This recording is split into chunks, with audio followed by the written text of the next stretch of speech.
Saint میں پیش کی جانے والی رپورٹ میں ایران اور شمالی کوریا کے بارے میں خفیہ اداروں کے تجزیے بھی شامل تھے۔ اس سماعت کے دوران CIA کی ڈائریکٹر جینا ہیسپل نے کہا کہ تکنیکی اعتبار سے ایران جوہری معاہدے کی پاسداری کر رہا ہے۔ اسی طرح امریکی خفیہ اداروں کے مطابق اس بات کا امکان بہت کم ہے کہ شمالی کوریا مکمل طور پر اپنے جوہری ہتھیار ختم کر دے۔ اس سماعت کے بعد صدر ٹرمپ نے حساس اداروں کی رپورٹ سے اختلاف کرتے ہوئے کہا تھا کہ وہ بالکل غلط ہیں۔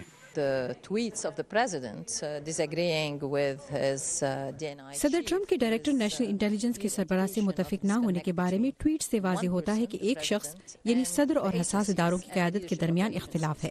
میرا خیال ہے کہ ہمیں یہ حقیقت بھی سامنے رکھنی چاہیے کہ مختلف اداروں کے درمیان معلومات کا تبادلہ نہ ہونے کی وجہ سے اس اختلاف میں اضافہ ہوا ہے۔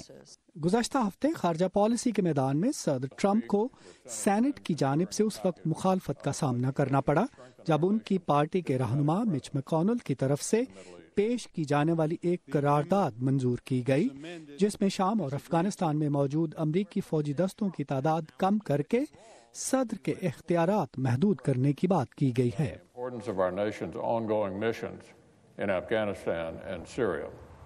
صدر ٹرمپ کے شام سے فوجیں واپس بلانے کے فیصلے پر وزیر دفاع جیمز میٹس نے اپنے عہدے سے استعفیٰ دے دیا تھا اور اب کانگریس میں دونوں جماعتوں سے تعلق رکھنے والے اراکین بھی صدر کے شام اور افغانستان سے فوجیں واپس بلانے پر تحفظات کا اظہار کر رہے ہیں۔ یہ پہلی دفعہ نہیں کہ صدر اور حساس اداروں کے درمیان اہم سیکیورٹی معاملات پر اختلافات سامنے آئے ہیں۔ میرے خیال میں 3 ایسے معاملات ہیں جن پر صدر اور حساس اداروں کے درمیان اختلاف ہے۔ پہلا شمالی کوریا پر کہ کتنا امکان ہے کہ وہ اپنے جوہری ہتھیار ختم کر دے گا۔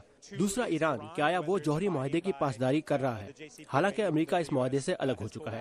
تیسرا عراق اور شام میں داعش کی موجودگی۔ ایک تجزیہ کار کی حیثیت سے میں حساس اداروں کی معلومات کو پرکھتا ہوں۔ صدر ٹرمپ کا اپنے نظریات آگے بڑھانے کا اپنا انداز ہے۔ سینٹ میں خارجہ پالیسی کے اہم معاملات پر اختلافات کے باوجود گزشتہ ہفتے وائٹ ہاؤس میں صحافیوں سے بات کرتے ہوئے صدر نے کہا کہ افغانستان میں بہت اچھی پیش رفت ہو رہی ہے اور اگر طالبان کے ساتھ امن معاہدہ طے پا جاتا ہے تو وہ افغانستان سے امریکی فوجیں واپس بلا لیں گے۔